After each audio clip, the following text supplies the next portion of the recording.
બળદથી ચાલે એવું છકડો,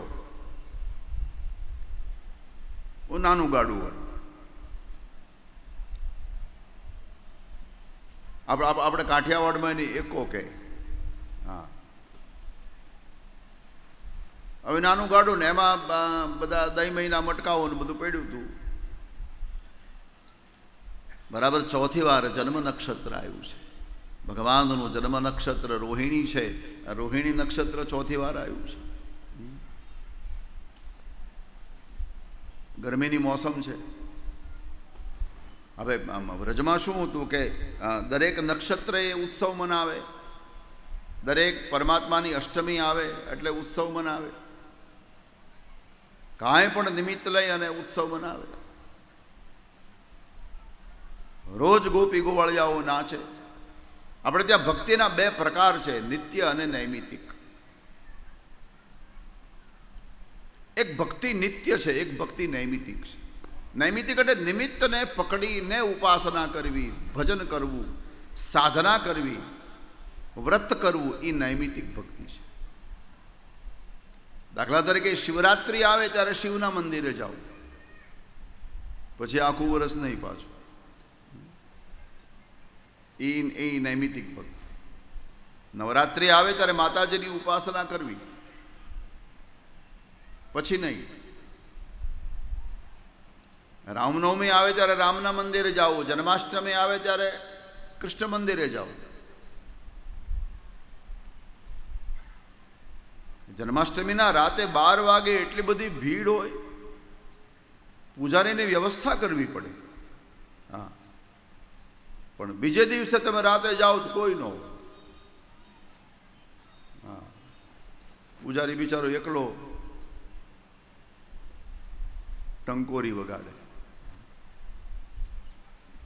અત્યારે તો ઓલા સારું થયું, ઇલેક્ટ્રિક નગારા નીકળ્યા, નકર આરતી કરવા માટે કોઈ નથી. અમુક ગામડામાં નગારું વગાડવા માટે કોઈ નથી. હા, એ તો સારું છે. સાધુ સંતો આ બધા બાવલિયાઓ બિચારા મંદિરોની રક્ષા કરી, મંદિરોની આરતીઓ કરે છે.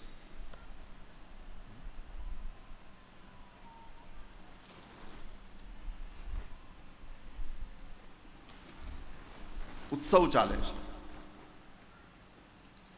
આ નિત્ય ઉત્સવ છે. અને એક ભક્તિનો પ્રકાર છે નિત્ય. એને કઈ નિમિત્તની જરૂર નથી. શિવરાત્રિ હોય તો જ શિવની પૂજા કરવી એમ નહીં, અખંડ પૂજા કરવી. નવરાત્રિ આવે તો જ માતાજીની ઉપાસના કરવી એમ નહીં, એની ઉપાસના ચાલુ જ હોય. આ નિત્ય ભક્તિ.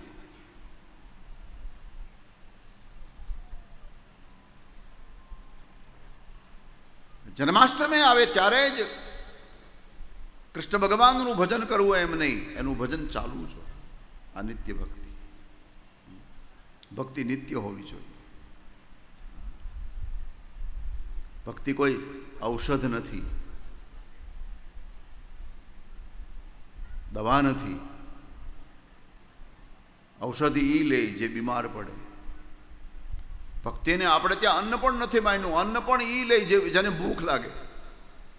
ભક્તિ જળ પણ નથી. જળ પણ માણસ ત્યારે લે જ્યારે માણસને પ્યાસ લાગે. ભક્તિ શ્વાસ છે. જેમ શ્વાસની માણસને જરૂર છે એવી રીતે માણસને ભજનની જરૂર છે.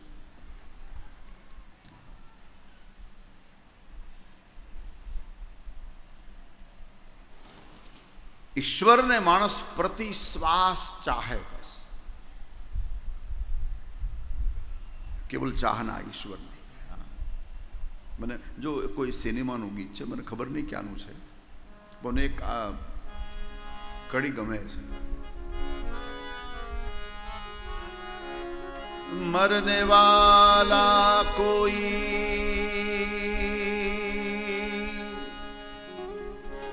जिंदगी चाहता हो जैसे हम तुम्हें चाहते कैसे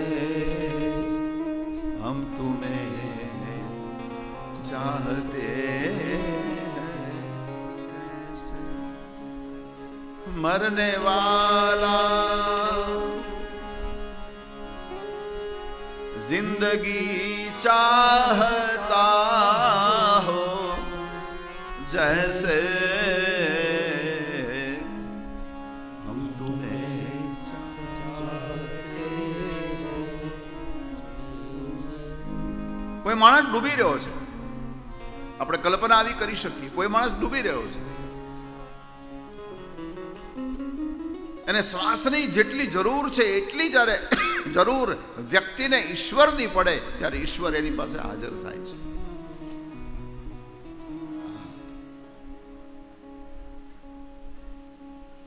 શિષ્યએ ગુરુને પૂછ્યું કે ભગવાન કેવી ઈચ્છાથી મળે?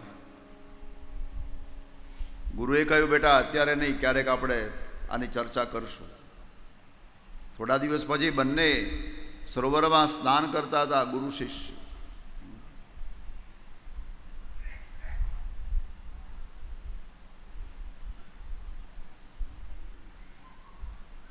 ગુરુ શિષ્ય બંને સ્નાન કરતા હતા.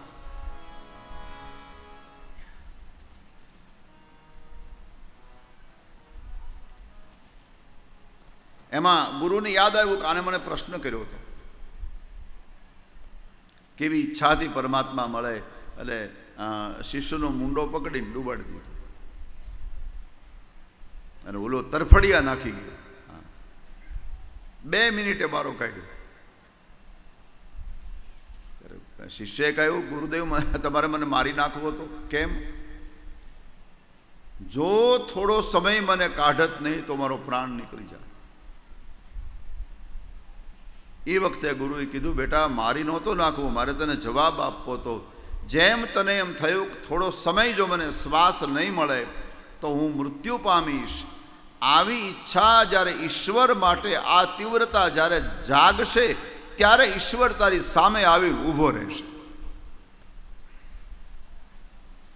મરને વાલા કોઈ જિંદગી ચાહતા હો. નિત્ય ભક્તિ, વ્રજની ભક્તિ નિત્ય છે. ગોવાળિયાઓ રોજ નાચે, ગોપીઓ રોજ નાચે. શ્રીમદ ભાગવતમાં તો અંગ પરિવર્તન ઉત્સવ છે. હા, એક દિવસ ગોપી ગોવાળિયાઓ બધા આવ્યા અને માને કહ્યું, માં ઉત્સવ મનાવો ને. માએ કીધું, પણ ઉત્સવ શેનો મનાવું? કાંઈ નિમિત્ત, કાંઈ કારણ? આપણને એમ થાય કે આપણે ઘેરે બેન્ડ વાજા વગાડવા છે, પણ બેન્ડ વાજા વગાડવા માટે કંઈક કારણ તો હોવું જોઈએ ને. હા, આપણે આપણી ઓફિસમાં કામ કરતા ને ઘેરે એકલા બેન્ડ વાજા વાગે કેવું લાગે? હા, પછી નાનો પ્રસંગ હોય ને આપણે મોટો કરી નાખીએ, એ દિલની ઉદારતા છે. હા, ઘણા તમે જુઓ તો એટલા ઉદાર હોય, પ્રસંગ બહુ નાનો હોય પણ મોટો કરી નાખે.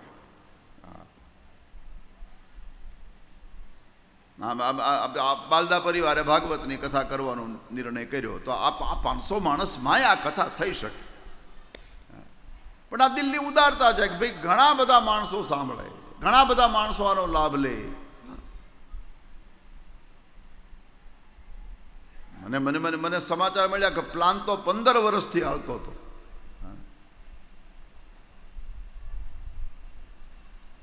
વિનુભાઈ, કાલે મને કિરણભાઈ કહેતા કે પ્લાન તો 15 વર્ષથી હતો પણ અંજળ આ વર્ષે આવ્યું છે. એટલે ઘણી વાર માણસ આમ પ્રસંગ નાનો હોય મોટો કરી નાખે હૃદયના ઉત્સાહ પ્રમાણે. અને ઘણી વખત માણસ શું કરે, પ્રસંગ બહુ મોટો હોય અને સાવ સંકોચી નાખે છે. એ 500 માણસની રસોઈ બનાવીને મહેમાનો જેવી આવવાની શરૂઆત થાય એટલે મૂંઝાઈને બેસી જાય, એ બધા આવ્યા ને હમણાં ખાઈ જાય, લ્યો એ બધા આવવા મળ્યા અને હમણાં જમીન જતા રહેશે. આ દિલની વાત છે. ઉત્સવ મનાવવા માટે કંઈક કારણ જોઈએ. માએ કહ્યું પણ હું કે ઉત્સવ મનાવું, ચાલો ઉત્સવ મનાવું, પણ કંઈક કારણ. ગોપીઓ કારણ ગોતે છે કે કયું કારણ ગોતીએ, કયું કારણ માને બતાવીએ. જોયું તો કૃષ્ણ સૂતા હતા પારણામાં, એની મેળે પડખું ફેર્યા એટલે ગોપીઓ નાચવા મળી. માએ કીધું કેમ નાચો? બોલે રોજ આપણે પડખું ફેરવતા હતા, આજે એની મેળે ફેર્યો છે. અંગ પરિવર્તન. ભાગવતમાં એનો ઉત્સવ આવ્યો છે, અંગ પરિવર્તન ઉત્સવ. આ નિત્ય ભક્તિ છે. નંદ ઉત્સવ માત્ર વર્ષે એકવાર થાય અથવા કથામાં થાય એમ નહીં. ડોંગરે બાપા એમ કહેતા કે ઘરમાં વખતે આપણે રોજ નંદ ઉત્સવ ન કરી શકીએ, પણ આપણા હૃદયમાં નંદ ઉત્સવ કરવાની આપણને કોણ ના પાડે છે? હૃદયમાં ઉત્સવ કરવો, હૃદયમાં ઉત્સવ. આ નિત્ય ભક્તિનું પ્રમાણ છે. એટલે અહીંયા ગરમીની મોસમ છે, ચોથી વાર જન્મ નક્ષત્ર આવ્યું છે, એટલે ઉત્સવ ચાલે. ફળિયામાં મા બધાને દહીંમયમાં બધું ખવડાવે છે, અને પલ્લામાં ઘરમાં પ્રભુ સૂતા છે. અને એમાં એટલી બધી ગરમી થઈ, પરમાત્મા રુદન કરવા લાગ્યા. એમાં ગોવાળે આવીને કહ્યું, માતારો લાલો રડે છે, જરા કથામાં ધ્યાન આપજો. ગોકુળમાં પીઠવડીમાં કાંઈ ફેર દેખાતો નથી મને, એટલે કહું છું. માં અંદર ગયા. આપણું ગામડું એ ખોયામાંથી પ્રભુને લીધા, અને સાથે એક કપડું લેતી આવી માં. અને પેલું ગાડું જે પડ્યું હતું ને એકો, એની નીચે કપડાથી ખોઈ બનાવી, હિંચકો બનાવ્યો. આપણે ત્યાં માલધારી આ કરે, ખેતરમાં જેને કામ કર્યું એને ખબર હોય, માવડીઓને ખબર હોય, વડીલોને ખબર હોય. અને એમાં પરમાત્માને સુવડાવ્યો.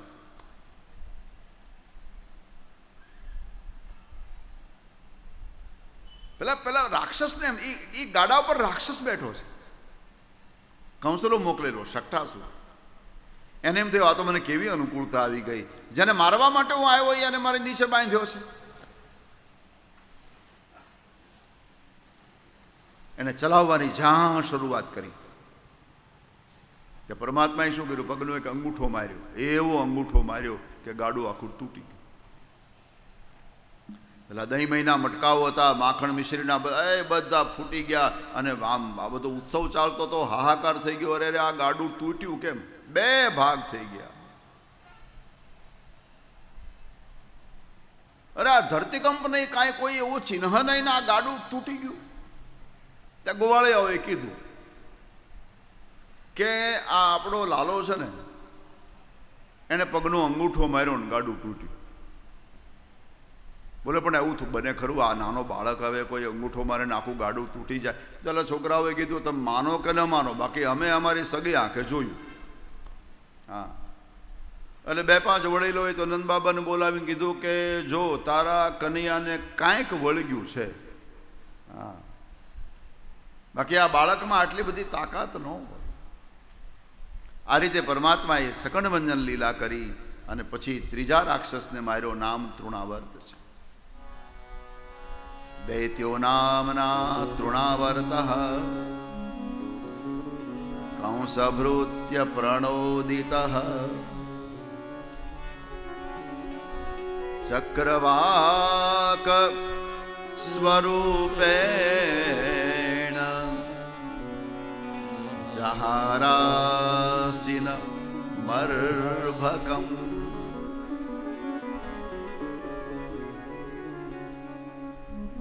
તૃણાવર્ત નામનો એક દૈત્ય આવ્યો છે, વંટોળિયાના રૂપમાં.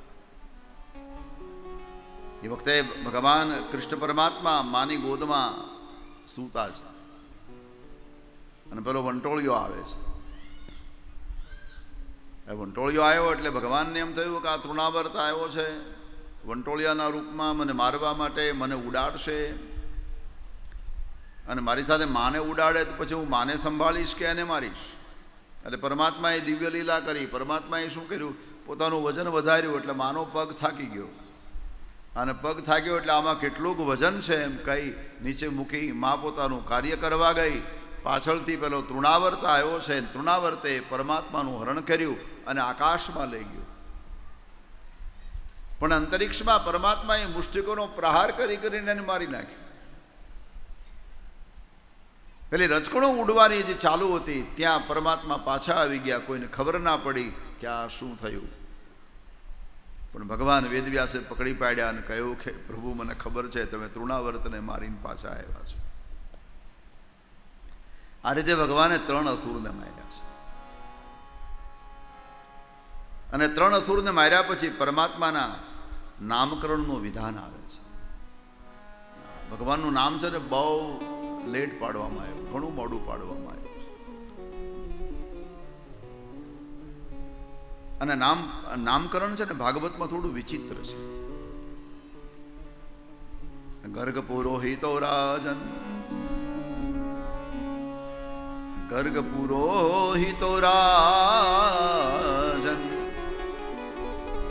યદુનામ સુમહાતપા વ્રજમ જગામનંદસ્ય વસુદેવ પ્રચોદિતઃ.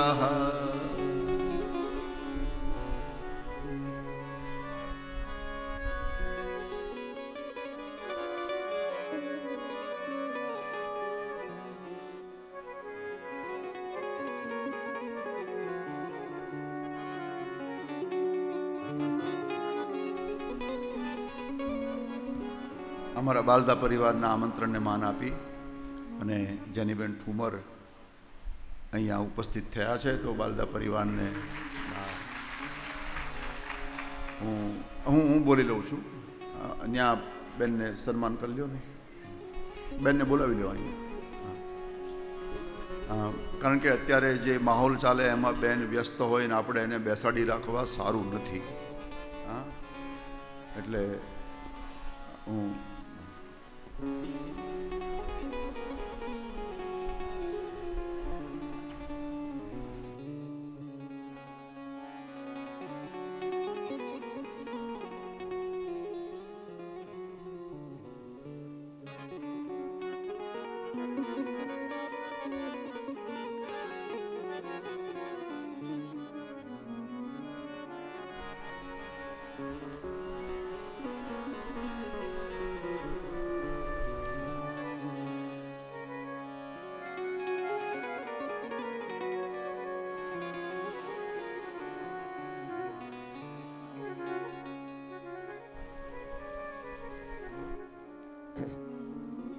હલો, બાળધા પરિવારના આમંત્રણને માન આપી અમરેલી લોકસભાના ઉમેદવાર જેનીબેન ઠુમર અત્રે ઉપસ્થિત હોય, તાળીઓના ગડગડાટથી આપણે એમને વધાવીએ. ત્યારબાદ આપના લોકલાડીલા અને યુવાન પૂર્વ ધારાસભ્ય શ્રી પ્રતાપભાઈ દુધાત અત્રે ઉપસ્થિત હોય, એમને પણ તાળીઓના ગડગડાટથી વધાવીએ અને એમને પણ મંચ પર આવવા હું વિનંતી કરીશ કે બાળધા પરિવારનું સ્વાગત છે એ સ્વીકારે. પૂર્વ કૃષિ મંત્રી ધીરુભાઈ દૂધવાળા પણ અત્રે ઉપસ્થિત હોય, એમને પણ મંચ પર આવવા હું વિનંતી કરું. ભગીરથભાઈ, દકુભાઈ અને એમને વિનંતી કરું કે અહીંયા આવે અને ધીરુભાઈ દૂધવાળાનું સ્વાગત કરે. ત્યારબાદ પૂર્વ જિલ્લા પંચાયત સદસ્ય હાર્દિકભાઈ કાનાણી અત્રે ઉપસ્થિત હોય, એમને પણ સ્ટેજ પર આવવા વિનંતી કરું. ત્યારબાદ ભરતભાઈ ગીડા, પૂર્વ જિલ્લા પંચાયત સભ્ય ભરતભાઈ ગીડા પણ અત્રે ઉપસ્થિત હોય, એમને પણ વિનંતી કરું. નરેશભાઈ દેવાણી, મહેશભાઈ જાણી, રમેશભાઈ જાણી, હસુભાઈ સૂચક, કનુભાઈ ડોડિયા, અશોકભાઈ ખુમાણ, જિજ્ઞેશભાઈ ભરાડ, હિતેશભાઈ જાણી, આ બધાને વિનંતી કરું કે તેઓ અહીંયા આવે અને બાળધા પરિવારનું સ્વાગત સન્માન છે એનો સ્વીકાર કરે.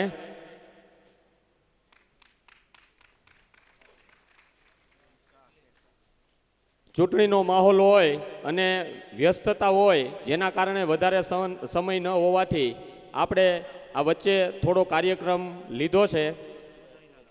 કિરણભાઈ, હસુભાઈ સૂચક, કિરણભાઈને વિનંતી કરું કે અહીંયા આવે. હસુભાઈ સૂચકને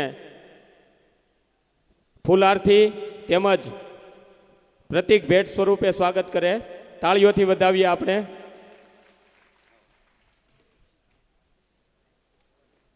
સાવરકુંડલા અને સાવરકુંડલા વિસ્તારના પછી રાજકીય હોય, સામાજિક હોય, સંતો હોય, મહંતો હોય, એક પણ વ્યક્તિ એવા બાકાત નથી જે જે બાળધા પરિવારના આંગણાને શોભાયું ન હોય તો એ પણ તાળીપાત્ર બને છે. ભરતભાઈને વિનંતી કરું કે અહીંયા સ્ટેજ પર આવે.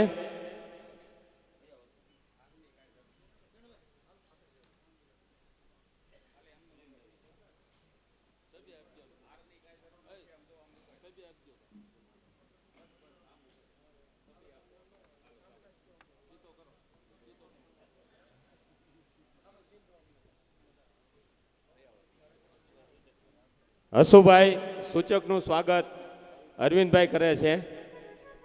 હસુભાઈ સૂચકનું સ્વાગત અરવિંદભાઈ કરે છે. આપણે તાળીઓથી વધાવીએ.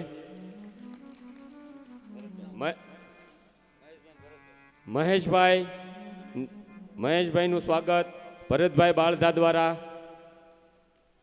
પ્રતિક ભેટ આપી અને મહેશભાઈ જાણીનું સન્માન થઈ રહ્યું છે. રમેશભાઈ જાણીનું સ્વાગત કરવા માટે હું દકુભાઈને વિનંતી કરીશ કે આવો દકુભાઈ. પ્રતિક ભેટ અને ફૂલહારથી એમનું સ્વાગત કરો. પ્રતિક ભેટ અર્પણ કરો. ત્યારબાદ નગરપાલિકા કાઉન્સિલર અશોકભાઈ ખુમાણ પણ અત્રે ઉપસ્થિત હોય એમનું સ્વાગત કરવા હું વિનંતી કરું અશોકભાઈને.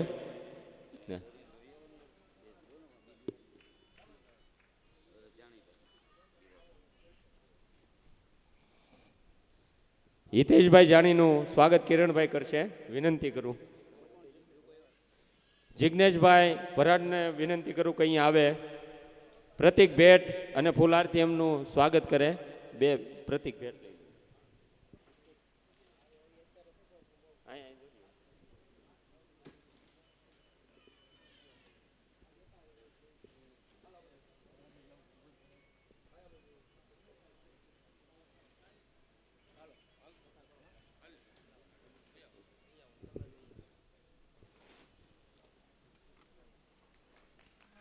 જેમના મુખે કથા સાંભળવી એક અનેરો લાવો છે એવા પરમ પૂજ્ય શાસ્ત્રીજી શરદદાદાને વિનંતી કરું કે હવે આપ કથાનો દોર શરૂ કરો.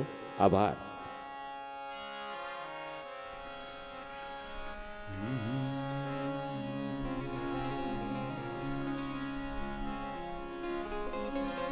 ભજ મન ગોવિંદ ગોપાળ રાધે શ્યામ હરી.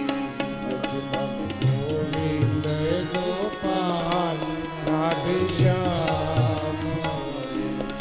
ભજ મન ગોવિંદ ગોપાળ રાધે શ્યામ હરી. ભજ મન ગોવિંદ ગોપાલ રાધે શ્યામ. રાધે શ્યામ હરી.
પુરોહિતો રાજન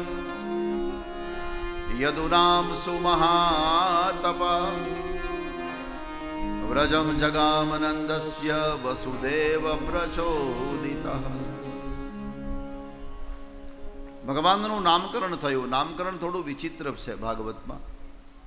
વિચિત્ર એ અર્થમાં કે આપણે નામ પાડવા માટે બ્રાહ્મણને બોલાવવા જોઈએ. અહીંયા મહારાજ ઉપરથી આવ્યા છે, ગર્ગાચાર્ય આવ્યા, જ્યોતિષના પ્રકાંડ પંડિત છે ગર્ગાચાર્ય. આપણે ત્યાં ભારતમાં બે જ્યોતિષના ગ્રંથ મળે છે. એક ભૃગુ મહારાજે લખેલો છે ભૃગુ સંહિતા, અને બીજો એક ગ્રંથ મળે ગર્ગ સંહિતા, એ ગર્ગ મહારાજે લખ્યો છે. એ ગર્ગાચાર્ય આવ્યા છે. હવે ગર્ગાચાર્ય આવ્યાનું કારણ, વસુદેવજી ગર્ગ મહારાજ પાસે મથુરામાં રહે છે. ગર્ગ મહારાજ એની પાસે ગયા અને કહ્યું કે ગુરુદેવ, અમારા પરિવારમાં જેટલા પણ બાળકો જન્મ્યા એ તમામના નામ તમે પાડ્યા છે,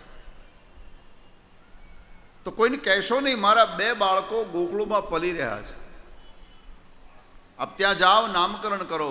ગર્ગ મહારાજને બહુ આનંદ થયો. ગર્ગ મહારાજ જાણે છે પરમાત્મા તત્વને.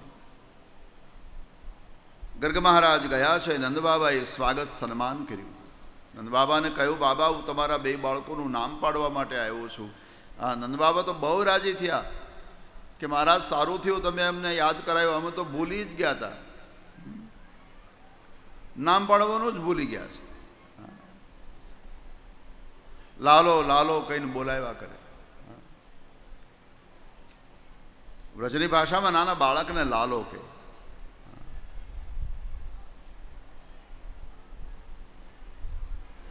બાબા, થોડી વાર તમે ઠહેરો, આપણે આખા વ્રજને ભેગું કરીએ, ગોપી ગોવાળિયાઓને બોલાવીએ, ઉત્સવ મનાવીએ.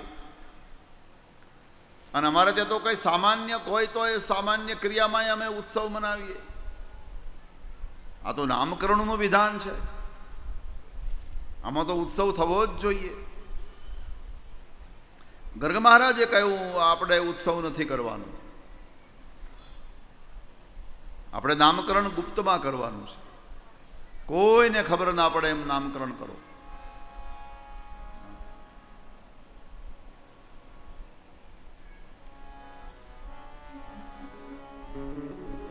નંદબાબાએ પૂછ્યું, કેમ બાબા, કોઈને ખબર ના પડે એમ? 3 કારણો બતાવ્યા છે. ભગવાનનું નામકરણ ગુપ્તમાં થયું એના 3 કારણો. કંસ પાપમતિ સખ્યમ તવ ચ આનક દુંદભે. ભગવાનનું નામ છે ને ગોષ્ઠમાં પાડવામાં આવ્યું છે. ગોષ્ઠ એટલે આપણી ભાષામાં ગમાણ, ગાયો બાંધવાની જગ્યા હોય ને ત્યાં. ઘરમાં નોકર ચાકરતા બધાને કાઢ્યા છે, બારી દરવાજાઓને આટલી બધી બીક. અને બીકનું કારણ 3. પહેલું કારણ, કંસની બુદ્ધિ પાપી છે. કંસ પાપમતિ સખ્યમ, અને જેની બુદ્ધિમાં પાપ છે એને પાપના જ વિચારો આવે. જેની બુદ્ધિમાં જ પાપ હોય એ પાપના જ પ્લાન બનાવતો હોય. બીજું, ગર્ગ મહારાજે કહ્યું કે મહારાજ, તમારી અને વસુદેવની મિત્રતા જગજાહેર છે.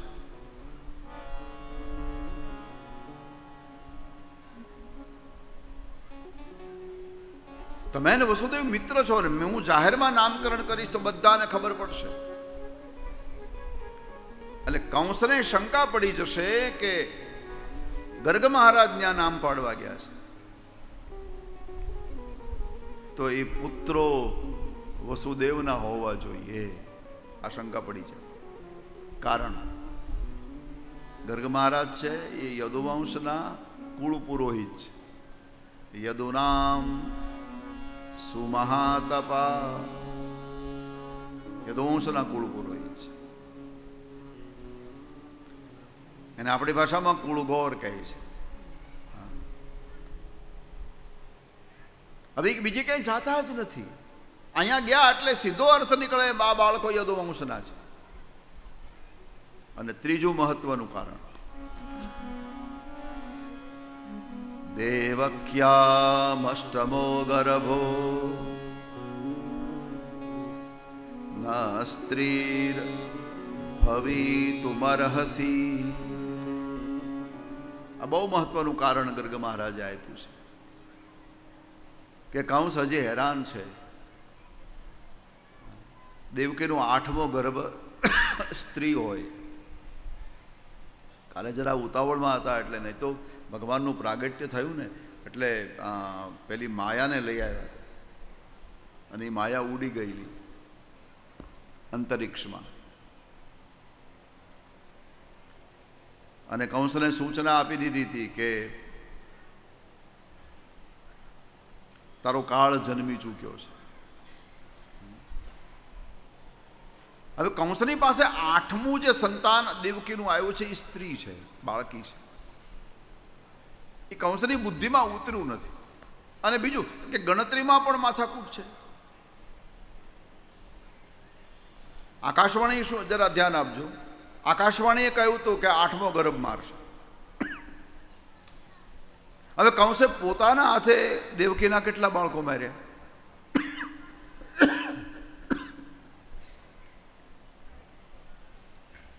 કંસે પોતાના હાથે દેવકીના કેટલા બાળકો માર્યા? બેનો કોઈને ખબર છે? 6, 7, 6 ને? હા, તો બરાબર. 7મો ગર્ભ ક્યાં છે? ગોકુળમાં. એ અર્ધપક્વ થયો, 4.5-5 મહિના સુધી એ ગર્ભ રહ્યો અને પછી રોહિણીજીના ઉદરમાં સ્થાપિત કર્યું. એ આપણને ભાગવતમાં લખ્યું એટલે ખબર છે. કંસને આ ખબર નહોતી કે 7મા ગર્ભનું શું થયું. હવે 4.5-5 મહિના સુધી માતાજીનું જે ઉદર છે એ મોટું દેખાણું છે. ગર્ભવતી માતામાં જેટલા લક્ષણો હોય બધા લક્ષણો દેવકીજીમાં દેખાણા છે. પણ અચાનક એ ગર્ભ ગાયબ થઈ ગયો છે.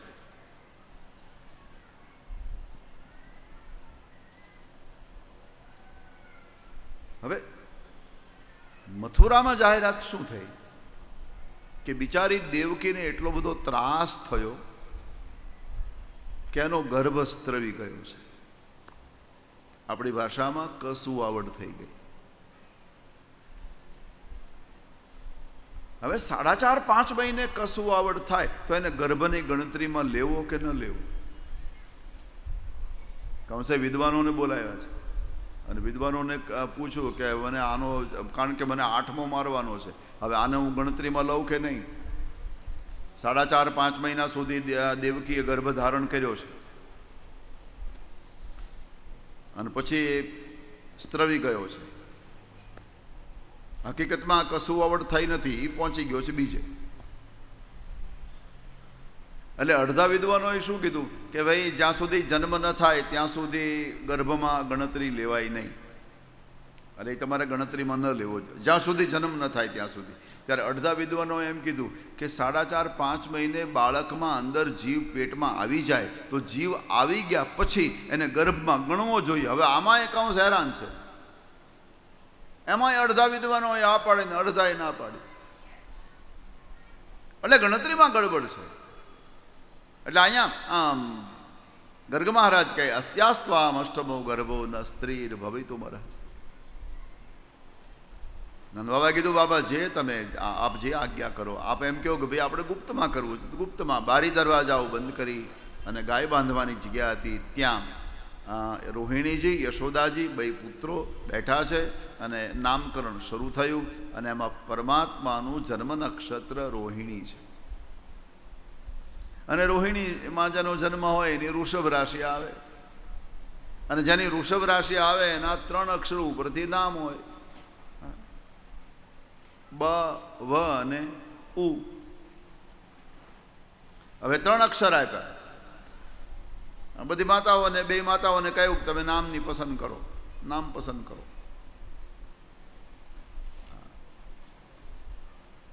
આમ તો બેયની રાશિ એક આવી છે.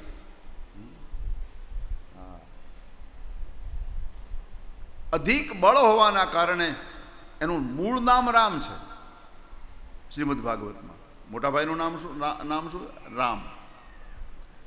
પણ બળ અધિક હોવાના કારણે આગળ બળ શબ્દ આવ્યો ને બળરામ એવું નામ આવ્યું છે. એ તો હકીકતમાં રામ છે. અને કૃષ્ણ પરમાત્મા માટે વૃષભ રાશિ આવી. વૃષભ રાશિમાં 3 અક્ષર આવે, બ વ ઉ. નામની ખોજ થવા લાગી. યશોદા કે આપણે આ રાખીએ, રોહિણી કે આપણે આ રાખીએ. આપણે ત્યાં પણ આવું બને, અક્ષર આવે પછી આપણને 2-3 કલાક લાગે. અરે 2-3 કલાકની ક્યાં વાત કરો, 2-3 અઠવાડિયા લાગે પસંદ કરતા. ક્યું નામ રાખીએ, ક્યું રાખીએ. કારણ કે આપણે તો ફેશનવાળા પાડવાના હોય ને. અત્યારે તો શું નામ નીકળ્યા, લેવા જેવા જ નથી. એટલા માટે હું ક્યારેય વ્યાસપીઠ ઉપરથી લેતોય નથી. એવા વિચિત્ર નામ રાખે ભાઈ બહેનો. ઓહો, પહેલા આપણે ત્યાં નામથી જાત ઓળખાતી. લ્યો, નામથી જ્ઞાતિ ઓળખાતી. હા, તમે કોઈની લગ્ન પત્રિકામાં જોજો તો 3જી પેઢીએ જ્ઞાતિ ઓળખાય છે. પણ અત્યારના જે નામ છે એમાં આપણને જાત ઓળખાય નહીં. એવા વિચિત્ર નામો રાખે. અને અત્યારે જે ભાઈ બહેનો નામ રાખે ને એમાં આપણને વાંધો કાંઈ નહીં. આપણને શું વાંધો? પણ એક વસ્તુ થશે ભવિષ્યમાં. અત્યારે જે ભાઈ બહેનો નામ રાખે એ જ્યાં સુધી બાળક છે, યુવાન છે, ત્યાં સુધી વાંધો નથી. એ જ્યારે ઘરડા થશે ત્યારે નામ અને ગઢપણ બે મેચ નહીં થાય. તમે જોજો. મને તો અત્યારથી આ બીક લાગે છે. હા, ભવિષ્યમાં 75 વર્ષની માળીઓના નામ ટ્વિંકલ હશે.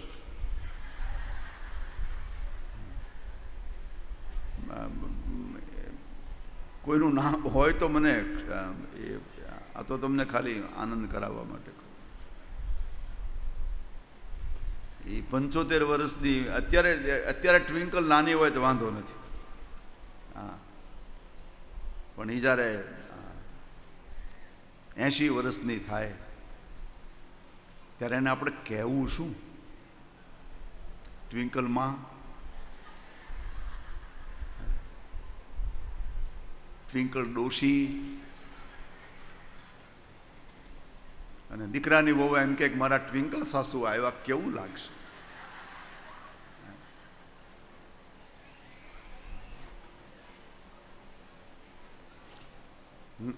નામ છે ને માણસ એવું રાખે કે આપણું કોઈ નામ લે તો એનું કલ્યાણ થાય.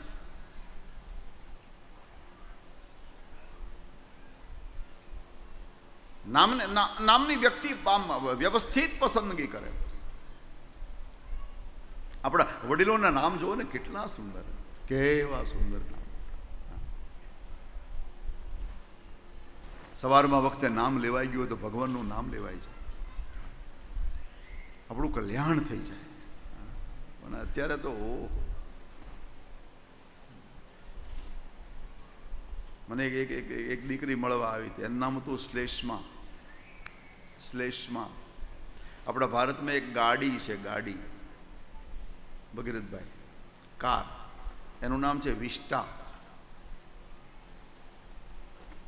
હવે વિસ્ટાનો જે અર્થ કરીએ ને તો અહીંથી અર્થ કરાય એમ નથી. શ્લેષ્મા એટલે પછી બે દીકરીને મેં કીધું બેટા તને તારા નામની ખબર છે? એનો અર્થ શું થાય? મને કે ના. કેમ? મને કે દાદા કાંઈ. મેં કે ના, કાંઈ બરાબર છે. એને કહું તો બિચારી તકલીફ થાય. શ્લેષ્મા એટલે નાકમાંથી જે પાણી નીકળે ઘાટું, એને શ્લેષ્મ કહે.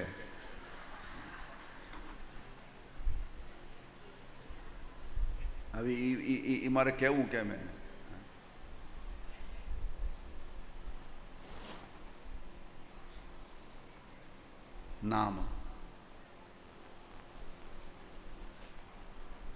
નામમાં મેચિંગ થવું જોઈએ. એટલા માટે કે એ નામની પાછળ ભાઈ લાગશે, એ નામની પાછળ કોઈ કાકા લગાવશે, એ નામની પાછળ કોઈ મામા લગાવશે, એ નામની પાછળ કોઈ ફુવા લગાવશે? એ નામની પાછળ કોઈ દાદા લગાવશે? એ નામની પાછળ કેટલું લાગવાનું છે? તે બધામાં એ નામ ભળશે? બીજા બધામાં જેમ આપણે મેચિંગ કરો એમ નામમાં મેચિંગ કરો ને. અત્યારે જમો લગભગ મેચિંગ ને બધાને આદત. આ પુરુષોમાં જો આમ જેવું પેન્ટ પહેરે લગભગ એવું આમ શર્ટ એને મેચ થાય એવું પહેરે. ઘણા તો જેવો શર્ટ પહેર્યો એવા ચશ્મા પહેરે. મેચિંગ. બહેનોને પણ આવી ટેવ, જેવી સાડી એવો ચાંદલો કરે, એ જ કલરનો. નહીં તો આપણે ત્યાં ચાંદલો હંમેશા કંકુનો થાય. ચાંદલો એટલે સૌભાગ્ય, સૌભાગ્ય. અને સૌભાગ્ય એટલે પતિ. સૌભાગ્ય એટલે પતિ. પણ અત્યારે લગભગ પતિઓ પ્લાસ્ટિકના થઈ ગયા છે. અને પાછા બાથરૂમની દિવાલે ચોંટ્યા હોય.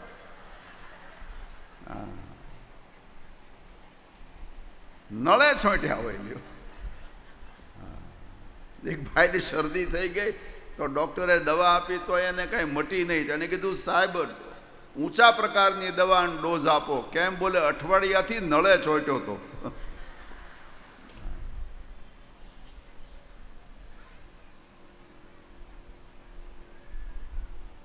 વૃષભ રાશિ આવી છે, અને વૃષભ રાશિ આવી એટલે પરમાત્માનું પહેલું નામ વાસુદેવ છે. વસુદેવના આપણે આ એક પ્રથા હતી, હા, કે જો બરાબર બેસતું હોય તો પિતાના નામ પરથી પુત્ર ઓળખાતો. ઓમ નમો ભગવતે વાસુદેવાય, આ મૂળ નામ પ્રભુનું વાસુદેવ. વસુદેવના છે એટલા માટે વાસુદેવ નામકરણ કર્યું છે. અને પછી કુંડલી મૂકી ગ્રહોન ગોઠવ્યા. હવે ગ્રહોન ગોઠવીને ભવિષ્ય કથન કરવા લાગ્યા. એ ભવિષ્ય કથન કરતા હતા એ વખતે કુંડલીના યોગને ખ્યાલ આવી ગયો. એટલે ગર્ગ મહારાજે કહ્યું, દેવી આ તારો કનૈયો એના ગુણને ગ્રહ જોતા એમ લાગે એ નારાયણના જેવો છે. પરમાત્માને એમ થયું જો માને ખબર પડી જાય હું નારાયણ છું તો પછી લીલા કરવાનો આનંદ નહીં આવે. આપણને ખબર પડે ઘરમાં છોકરો ભગવાન છે તો આપણને તો બહુ લાભ થાય, પણ છોકરાનું શું થાય? જો માને ખબર પડે અમારો કનૈયો ભગવાન છે તો માં રોજ શું કરે? સવારમાં ઉઠી સ્નાન કરી અને કનૈયાને બાજોટના પર બેસાડી હાથમાં નાળિયેર લઈને આખો દીપ આમ પરિક્રમા કર્યા કરે. ધૂપ ધુવાડા અગરબત્તી દીવાન આમ ભગવાન કૃષ્ણએ વિચાર કર્યો આ બધું કરાવીને કંટાળ્યો. માંડ પ્રેમ લેવા પ્રેમ દેવા આવ્યો તો પાછો પૂજા શરૂ થશે. કૃષ્ણ પ્રેમા અવતાર છે. ભાગવત પ્રેમ શાસ્ત્ર છે. જીવનો ઈશ્વર સાથે, ઈશ્વરનો જીવ સાથે નિષ્કામ સંબંધ કેવો હોય, કેમ થાય, કેવો હોવો જોઈએ, એ વાતનું પ્રથમ મંગલાચરણ માત્ર ભાગવત જ કરે છે. તમે અત્યાર સુધીના પુરાણો વેદો બધું વાંચો, અભ્યાસ કરો તો ખબર પડશે. ભગવાનને સ્વામી કહ્યા છે. ઈશ્વર કોણ છે? માલિક. ભાગવતમાં ભગવાનને માલિક નથી કહ્યા. ભાગવતમાં ભગવાનને સ્વામી નથી કહ્યા. ગોપીઓ કહે અમારો મિત્ર છે. સખ ઉદયવાન સાત્વતાંકુલે, ગોપી ગીત. તો પાછો ઓળખાણ છે. આ કે કૃષ્ણ કોણ છે એ ખબર છે. ઓળખાણ વગરની મિત્રતા નથી. આપણે ત્યાં ભક્તિના જે પ્રકાર છે એમાં 8મી ભક્તિ ભગવાનની સાથે મિત્રતા છે. ભક્તિ માર્ગમાં જ્યારે વધારે માણસ આગળ વધે એમાં 8 પગથિયા ચડી જાય ત્યારે 8મી ભક્તિ ઈશ્વર આપણને મિત્ર જેવા લાગે, ભગવાન મિત્ર જેવા લાગે, એ 8મી ભક્તિ છે. પછી તો એક જ વસ્તુ બાકી રહે, આત્મનિવેદન. સખ્યમ આત્મનિવેદનમ. પછી તો કેવલ બસ આત્મસમર્પણ બાકી રહે. બાકી સખ્ય મિત્ર સંપૂર્ણ પરિચય છે. એકવાર ગોપીઓ બધી બેઠી હતી ને એમાં કંઈક વાત ચાલતી હતી ને વાતમાં ગોપીઓએ કહ્યું, છાનામાના બેસો, અમે તમને ઓળખીએ છીએ. ગોપીઓ કહે. એટલે ભગવાન કૃષ્ણએ કીધું ઓળખો છો એટલે શું કહેવા માંગો છો? તમને ઓળખીએ જ અમે. આપણે નથી કહેતા કે ભાઈ હવે છાનો માનો બેસને ઓળખીએ. કોઈ મોટી મોટી વાતો કરતો હોય તો આપણે નથી કહેતા છાના માના બેસો, ખબર છે બધી. એમ ગોપીઓએ કહ્યું છે, અમે તમને ઓળખીએ. એટલે ભગવાન કૃષ્ણએ કીધું કે ઓળખો છો એટલે શું કહેવા માંગો? ત્યારે ગોપીઓએ કહ્યું અમને એ વાતની ખબર, તમે નંદબાબાના દીકરા નથી. એટલે ભગવાનને એમ થયું કે આ લોકોને ક્યાંકથી ખબર પડી ગઈ છે કે હું નંદબાબાનો દીકરો નથી, વસુદેવનો દીકરો છું. એટલે ભગવાને કીધું તું મને કહેશો કોણ છું? તો બોલે તમે યશોદાના દીકરા નથી, અમને ખબર છે. એટલે ભગવાનને નક્કી થયું આ ખરેખર આને આ લોકો પાસે વાત આવી ગઈ છે કે હું દેવકી વસુદેવનો છું. ગોપીઓ કયો તો ખરી હું કોણ છું? ત્યારે એક ગોપીએ કહ્યું કે પ્રભુ તમે દેવકી વસુદેવના પણ દીકરા નથી, એ અમને ખબર છે. પછી કૃષ્ણ ચમક્યા છે. ઓહ! અને એનો આખો શ્લોક ગોપી ગીતમાં ગવાયો છે.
દીકરા નથી, નંદનો ભવા નંદબાબાના દીકરા નથી.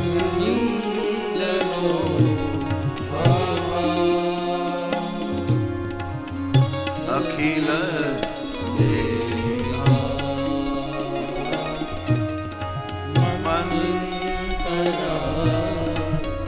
આ સંસારમાં જેટલા પણ દેહધારીઓ છે, શરીરધારી જેટલા પણ આ સંસારમાં છે, એની અંદર જે આત્મા છે એ કૃષ્ણ, એ આત્મા તમે છો.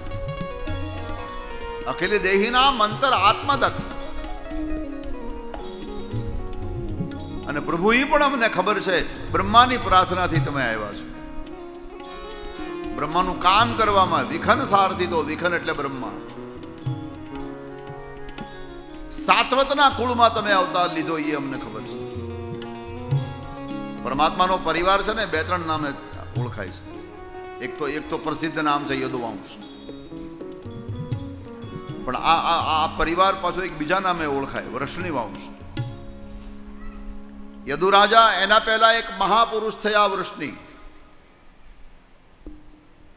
અને એક ત્રીજા નામથી ઓળખાય છે, એનું નામ સાત્વત. એના પહેલા એક મહાપુરુષ થયા આ વંશમાં, સાત્વત. ગોપીઓ એને યાદ કરે છે, સાત્વતાંકુલે.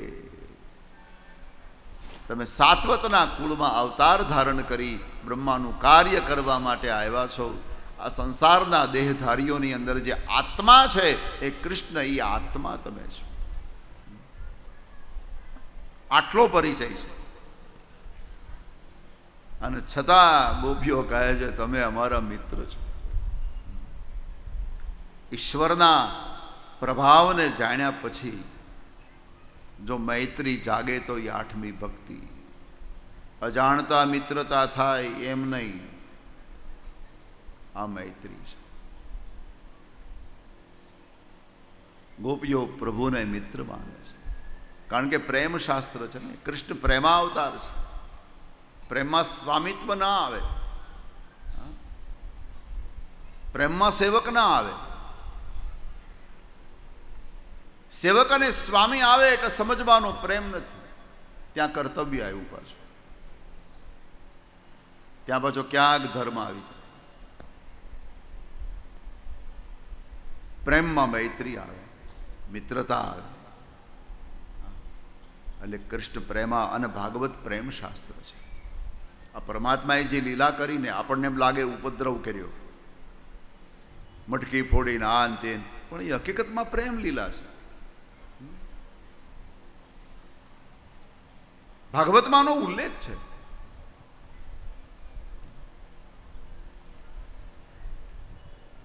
જેના ઘરમાં કૃષ્ણ ચોરી કરવા જાય એ ગોપી ગૌરવ કરતી કે મારે ઘરે કૃષ્ણ આવ્યા હતા. કારણ કે એને ખબર છે કે ચોરી કોણ કરી રહ્યું છે.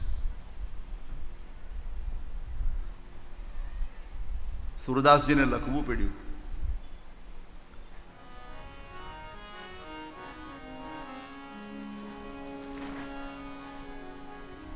વિશ્વંભર નિજ નામ કહાવે.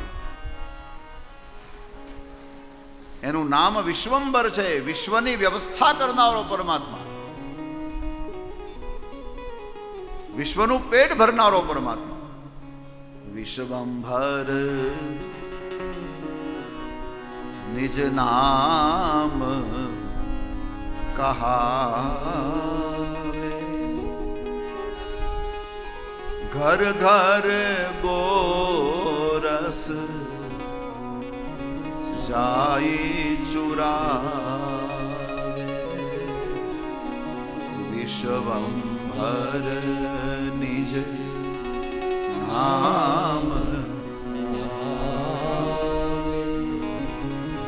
ઘર ઘર બોરસ જાય ચુરા. એનું નામ વિશ્વંભર. વિશ્વંભર એટલે વિશ્વની વ્યવસ્થા કરનારો, વિશ્વનું પેટ ભરનારો પરમાત્મા. જે આખાય વિશ્વનું પેટ ભરી શકે એ પોતાનું પેટ ભરવા માટે ગોકુળના ઘરોમાં ચોરી કરે છે. અને જેના ઘરમાં બ્રહ્મચોરી કરવા ગયો હશે એને કેટલો આનંદ હશે. આ પ્રેમ લીલા છે. જેની મટકી ફૂટતી ને, કૃષ્ણ પરમાત્મા જેની મટકી ફોડતા, એ મટકી ફૂટેલી મટકી ગોપીઓએ જીવનભર સાચવી રાખી છે. એને ખબર હતી કે આ મટકી અમારી કોણે ફોડી છે.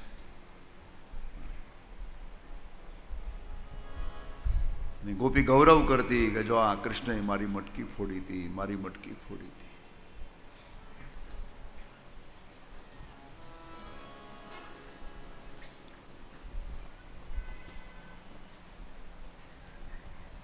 કૃષ્ણ પરમાત્મા જ્યારે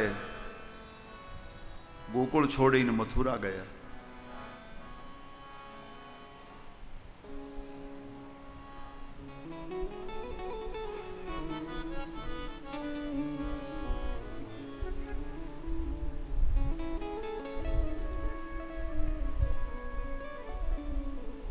પછી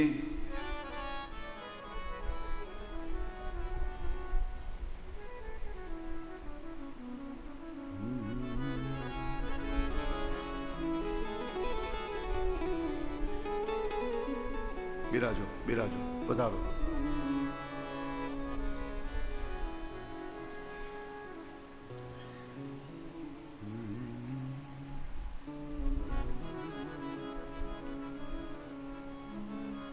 એક ગોપી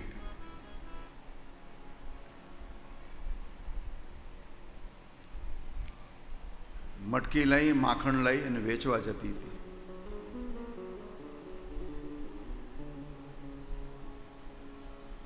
પણ આમ જોતી જોતી જાતી કે હમણાં ક્યાંકથી પથ્થર આવે, હમણાં મટકી ફૂટે, હમણાં મટકી ફૂટે. મથુરા સુધી પહોંચી ગઈ, મટકી ફૂટી નહીં. મથુરાના પનઘટ ઉપર બહેનો પાણી ભરતી.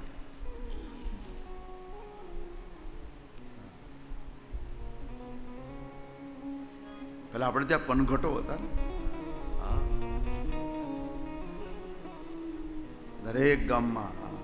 અને પનઘટ એટલે મારી દ્રષ્ટિએ તો બહેનોની પાર્લામેન્ટ.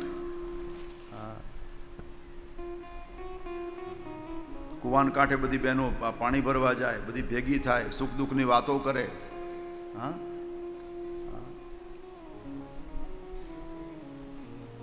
મોહે પનઘટ પે નંદલાલ છેડ ગયો રે, મોહે પનઘટ પે નંદલાલ છેડ ગયો રે, મોહે પનઘટ પે.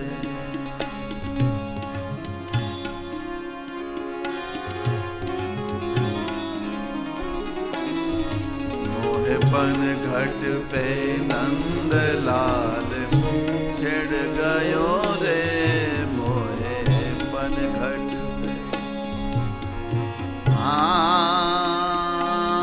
मोरी नाजुक कलैया मरोर गयो रे, मोरी नाजुक कलैया मरोर गयो रे, मोहे पनघट नंदलाल मोहे पनघट. आहा,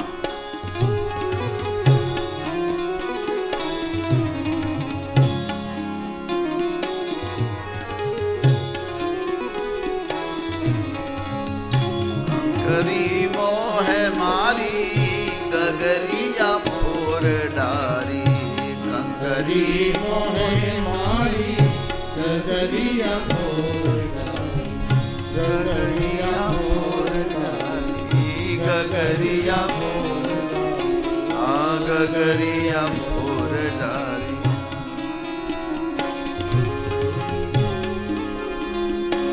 मोरी सारी अनारी भिगोई गयो, मोरी सारी अनारी भिगोई गयो रे, મોહે પનઘટ. આ પેલા પનઘટો હતા.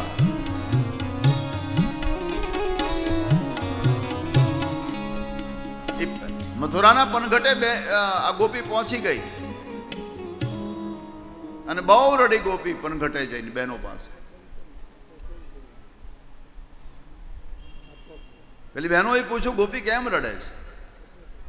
ગોપી બહુ સુંદર જવાબ આપ્યો.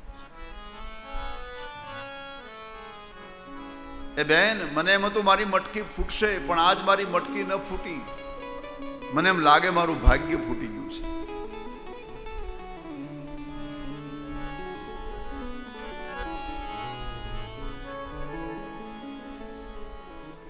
सिर पर गोरस मटुकी मारी, वाटन के में खूटी. सिर पर गोरस मटकी मारी, वाटन के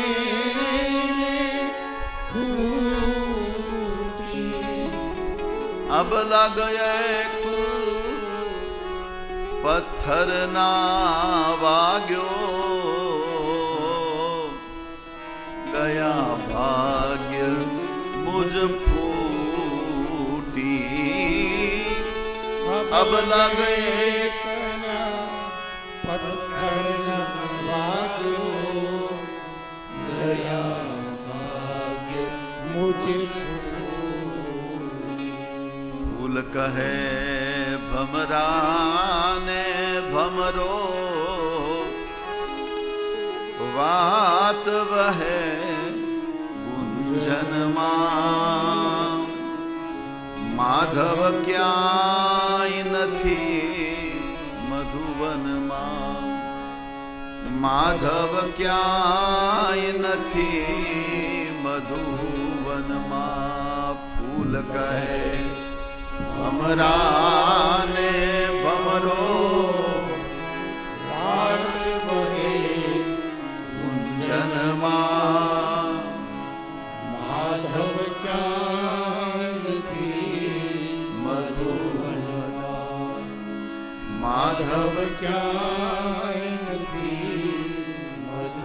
આ દશા છે ગોપીઓની પ્રભુ ગયા પછી. એટલે મટકી ફોડી એ કોઈ ઉપદ્રવ નથી, પ્રેમ છે. કારણ કે બધી પ્રેમ લીલા છે. કૃષ્ણ અવતાર જ પ્રેમનો છે. અને જે ઉપદ્રવ કર્યો છે એને પણ પ્રેમ લીલા શ્રીમદ ભાગવતમાં માનવામાં. ભગવાન ચોરી કરે, મટકા ફોડે, પછી ગોપીઓની ફરિયાદો મા પાસે બહુ આવે છે. એટલી બધી શિકાયતો આવવા લાગી, એટલી બધી શિકાયતો. હવે કૃષ્ણ ચોરી કરતા શીખ્યા ને એટલે ગોપીઓ રાજી થઈ ગઈ. રાજી એટલા માટે થઈ કે આપણે આમે સવારે એને ત્યાં જવું હોય, એનું દર્શન કરવા જવું હોય તો કાંઈ બાનું તો હોવું જોઈએ. પછી ચોરીનું બાનું અને દર્શન કરવા જાય. માતાજીની ફરિયાદ કરે, માં તારા કનૈયાને સંભાળજે. અમારા ઘરમાં ચોરી કરવા આવે અને ખૂણામાં ક્યાંય કૃષ્ણ બેઠા હોય તો પછી એની પ્રાર્થના કરી લે. હવે પ્રભુની સ્તુતિ કરે, એની પ્રાર્થના કરે ને માને ફરિયાદ કરે. આ નંદબાબાનો જે મહેલ છે ને એ મંદિર છે. આપણી ભાષામાં કહું તો હવેલી છે. આપણે મકાન બનાવીએ ને પછી એમાં પરમાત્માની સ્થાપના, મૂર્તિની સ્થાપના કરી દઈએ તો એ મંદિર બની જાય છે. હવે અહીંયા તો સાક્ષાત ભગવાન બિરાજે છે. તો આ નંદબાબાની હવેલી, મતલબ કૃષ્ણની હવેલી છે. હવે સવારમાં રોજ દર્શન કરવા માટે જવું છે, પણ કેવી રીતે જાવું? ચોરીનું બહાનું. હા, ચોરી એક ઘેરે કરી હોય પણ રોજ 20 ગોપી ફરિયાદ કરવા જાય, આખું ટોળું. અને માવળી કાંઈ પાછી ફરિયાદ સ્વીકારે નહીં. તમે મારા કન્યાને ખોટી બદનામ કરો છો એમ કે. એની શ્રીમદ ભાગવતમાં જ આખી ચર્ચા છે. હસ્તાગ્રાહ્ય રચયિતે વિધિ. એક ગોપીએ ફરિયાદ આવી કરેલી. હસ્તાગ્રાહ્ય રચયિતે વિધિ પીઠ કોલુ ખલાદ્ય. એ માં તારો કનૈયો અમને હેરાન કરે. માએ કીધું શું હેરાન કરે છે? હેરાન શું કરે? તમે એમ કહો કે અમારા ઘરમાંથી માખણ ચોરે, અમારા ઘરમાં માખણ ચોરે. આખા ગામમાં જેટલું માખણ થાય એટલું મારી એકલીના ઘરમાં થાય છે. નંદબાબાની ત્યાં ગાયો કેટલી હતી? ભાગવતમાં કોઈ આંકડો નથી, પણ કવિઓ એમ કહે છે કે 9 લાખ હતી. એવું કવિઓ કહે. નંદબાબાને ત્યાં 9 લાખ દૂધ છે એવું કવિઓએ કીધું, પણ ભાગવતમાં આંકડો નથી. પણ એક આંકડો ભાગવતમાં જે આપ્યો છે હું તમને કહું, તમને ખ્યાલ આવી જશે કે નંદબાબાને ત્યાં કેટલી ગાયો હશે. જ્યારે નંદબાબાને ત્યાં કૃષ્ણ ભગવાન પધાર્યા એ વખતે બ્રાહ્મણોને ગાયોનું દાન કર્યું. એમાં બ્રાહ્મણોને 2 લાખ ગાયો આપી છે. ધેનું નામ નિયુતે પ્રાદા વિપ્રેભ્યઃ સમલંકૃતે. અલંકૃત કરેલી 2 લાખ ગાયોનું દાન કર્યું છે. હવે જે નંદબાબા 2 લાખ ગાયોનું દાન કરી શકે એની પાસે ગાયો કેટલી, એની પાસે ગોવાળો કેટલા, નોકરો કેટલા, ચાકરો કેટલા. ક્યારેક વિચાર કરો કે વાસિંદુ કરનારા કેટલા હશે, ગાય દોનારા કેટલા હશે, પછી દધીમંથન કરનારા, માખણ કાઢનારા કેટલા હશે. એટલે યશોદા કહે છે ભાઈ તમારા આખા ગામમાં જેટલું માખણ નીકળે એટલું મારે એકલીને ઘરમાં નીકળે છે. અને તમે એમ કહો મારા ઘરનું કનૈયો ક્યારેય ખાતો નથી, તમે એમ કહો મારા ઘરનું ચોરીને ખાય, મારે માનવું કેમ? માં ફરિયાદ ન સ્વીકારે. હા, એમાં એક ગોપી કહ્યું તારો કનૈયો હેરાન કરે. માએ કીધું શું હેરાન કરે? બોલે અમારા ઘરમાં આવીને વિધિ કરે છે. શેની? પીઠ કોલું ખલાદ્ય. પીઠ એટલે બાજટ અને કોલું એટલે આ ભાગવતમાં આ ફરિયાદ છે એટલે કહું છું. પીઠ એટલે બાજટ અને કોલું એટલે ઉલુખલ, ખાંડણી. જો આપણે ખાંડણીયા 2 પ્રકારના આવે. એક જમીનમાં દાટેલો હોય, એક ખાંડણી, એ આપણા સૌરાષ્ટ્રનો ખાંડણી.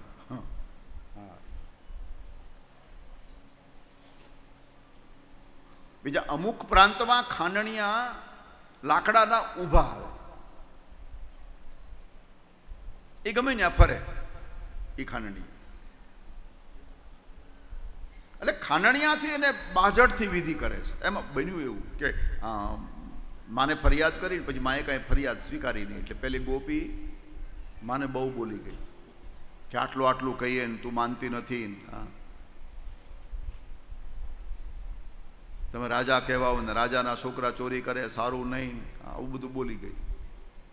અને યશોદા તું જોજે, તારો કનૈયો છે ને આજીવન કુંવારો રહેવાનો છે. માએ કીધું કેમ? બોલે ચોરને દીકરી કોણ પરણાવે? એમ કહીને જઈ ચોરને દીકરી કોણ પરણાવે? એટલે માં તો બિચારા ગભરાઈ ગયા કે મારો કનૈયો ક્યાંક કુંવારો રહી જશે. પણ ભગવાનને આ વાતની ખબર પડી કે આ ગોપીમાં આગળ બહુ બોલી ગઈ છે, એટલે પ્રભુએ મિત્રોને કીધું કે આ ગોપીનું ઘર જોયું? હા, આવતીકાલનો પ્રોગ્રામ ત્યાં. એ આટલું બધું બોલે જ કેમ? પણ પેલી ગોપીને ખબર કે આપણે ફરિયાદ કરીએ એટલે કૃષ્ણ બદલો લેવા માટે આવે, પણ આજ બદલો લેવા માટે આવે તો રંગે હાથ પકડી લઉં. પણ હવે એ બદલો લેવા દિવસે આવે તો પકડું, રાતે આવ્યો તો એટલે રાત્રે પ્રભુને પકડવા માટે એને યુક્તિ કરી. પેલું છીકું આવે ને, છીકું મટકી મૂકવાનું, એમાં સીધી મટકી ન મૂકી, પહેલા થાળી મૂકી, થાળીમાં મટકી મૂકી અને થાળી છલોછલ પાણીથી ભરી અને બરાબર મટકી નીચે રાતે ખાટલો પાથરીને સૂઈ ગઈ પ્રભુને પકડવા માટે. સહેજ પણ જો કોઈ થાળી હલાવે તો પાણી છલકાય. નીચે ગોપી સૂતી એટલે એની ઉપર પાણી પડે એટલે એ જાગી જાય.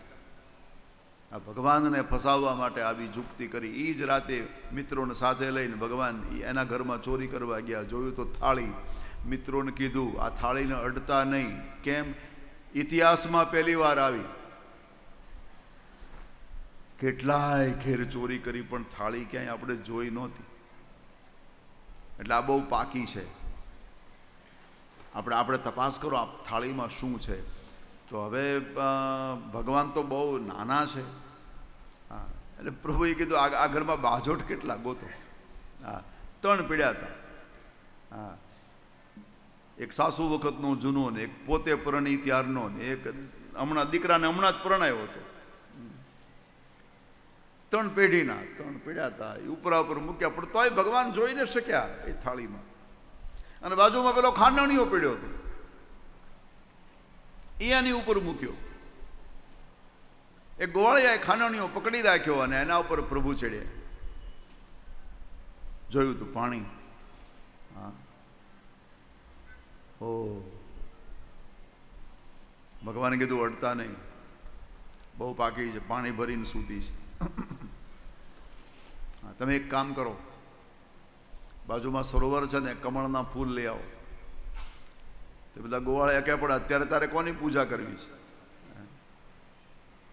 મધરાતે બોલે પૂજા નથી કરવી, લઈ આવો ને. હવે કમળના ફૂલ લાવ્યા. કમળના ફૂલની પાછળ નાળ આવે, પાઇપલાઇન જેવી હોય. એ ફૂલને તોડી પેલી નળી લઈ અને ખાંડણિયા ઉપર ઊભા ઊભા પાણી પી ગયા. બીજા ગોવાળિયાને ચડાવ્યો, એને પાણી પીધું. 3 ગોવાળિયા ચડ્યા, થાળી સાફ. મટકી લઈ લીધી, એમાં માખણ હતું, એ ખાધું. મિત્રોને ખવડાવ્યું. થોડું ખાટલાને પાયે લગાવ્યું કે જાગીને જોવે તો ખરી કે આ. પછી ખાલી મટકીમાં કાદવ, કાંકરા, ફૂલનો ડૂચો બધું ભર્યું અને મટકી પાછી મૂકી દીધી અને ગ્લાસથી પાણી ભરી દીધું. બિલકુલ વ્યવસ્થિત. મિત્રોએ કહ્યું કે નહીં હવે આપણે જતા રહીએ. બોલે હવે શું કામ તમે ચિંતા કરો છો? આપણે તો આ માખણ તો ખાઈ ગયા. બોલે પણ આ જાગી જશે. બોલે નહીં નહીં, આપણે આને કંઈક સજા કરીએ. આ બહુ બોલી ગઈ હતી. શું સજા કરીએ? હવે એમાં પ્રભુનું ધ્યાન ગયું. સૂતી હતી, માથાના વાળના 2 ચોટલા નીચે લટકે. ફેશન વાળી હતી. હા, અને 2 ચોટલા લીધી અને ખબર નહીં બે આમ ખાટલામાં નીચે લટકે. એ ખાટલાના પાયા સાથે 3 ગાંઠ મારી, વાળથી બાંધી દીધી. મિત્રોએ કહ્યું કે નહીં હવે આપણે જતા રહીએ. બોલે હવે શું કામ ચિંતા કરો, આ તો કાંઈ ઉઠે એમ છે નહીં. બોલે આપણે એક કામ કરો, આને જગાડો, આનું શું થાય જોઈએ તો ખરા. લાંબી લાકડી લઈને પેલી મટકી હલાવી અને પાણી છલકાણું. પેલે ગોપીને એમ કે કનૈયો ચોરી કરવા આવ્યો હતો, ઉઠી ખાટલો ઉઠ્યો. એ પાછી પડી જ ગઈ અને પડી. કોણે બાંધી? મને બાંધી કોણે? પ્રભુ આગળ આવ્યા. ગોપી કહું કે તને બાંધી ગોપાળ કાકાએ. ગોપાળ કાકા એના વરનું નામ.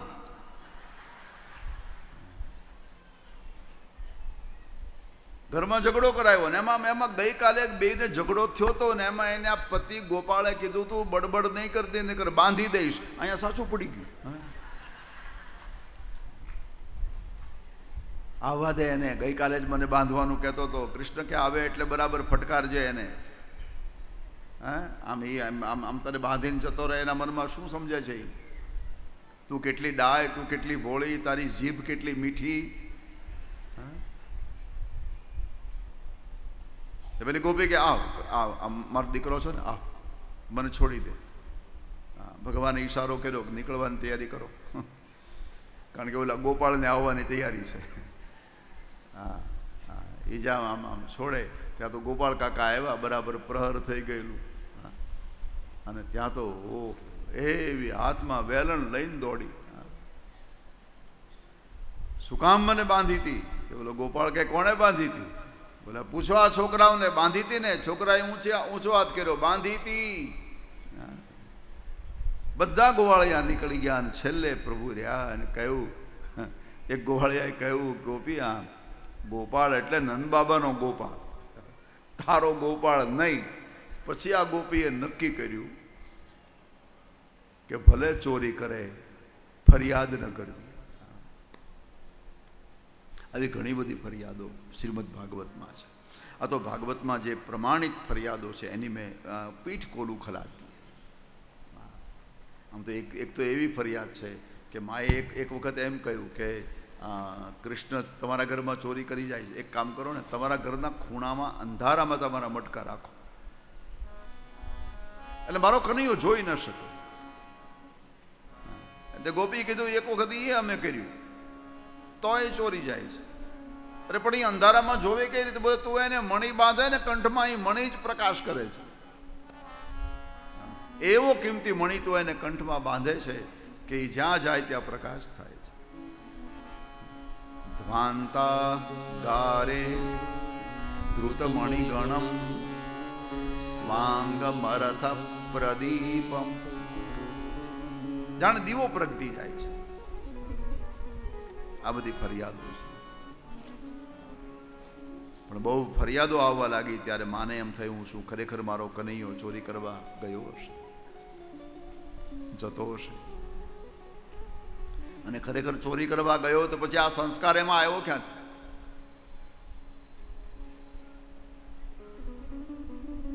માને સંસ્કારની ચિંતા થઈ. અને આ સંસારની પ્રત્યેક માતાઓએ સંસ્કારની ચિંતા કરવા જેવી છે.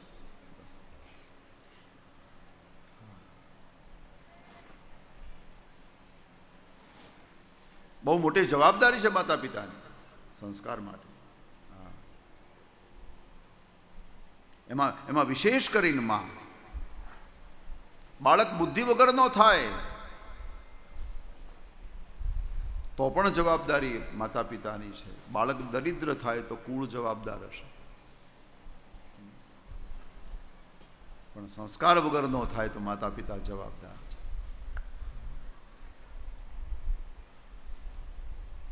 આપણે બીજું કાંઈ ન આપી શકીએ, વારસામાં સંસ્કાર આપી દઈએ તોય. અને બીજું કે બાળકને સુખી થવા માટે સંસ્કાર પર્યાપ્ત છે, સંપત્તિ પર્યાપ્ત નથી.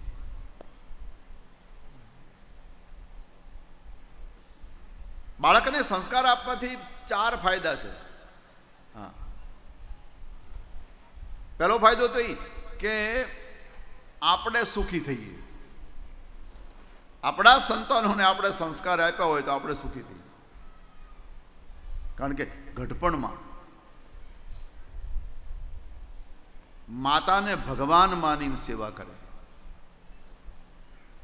પિતાને ભગવાન માનીને સેવા કરે. માતૃ દેવો ભવ, પિતૃ દેવો ભવ.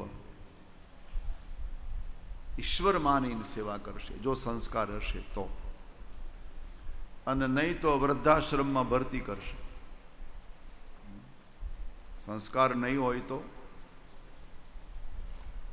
આપણા ભારતમાં દર વર્ષે 10-15 વૃદ્ધાશ્રમના પાયા ખોદાય છે. જે લોકો કરે એને પ્રણામ. જે વડીલોની સેવા કરે છે એ તો આપણને ગમે, પણ એક વસ્તુ તો આપણને ન જ ગમે કે ભારતમાં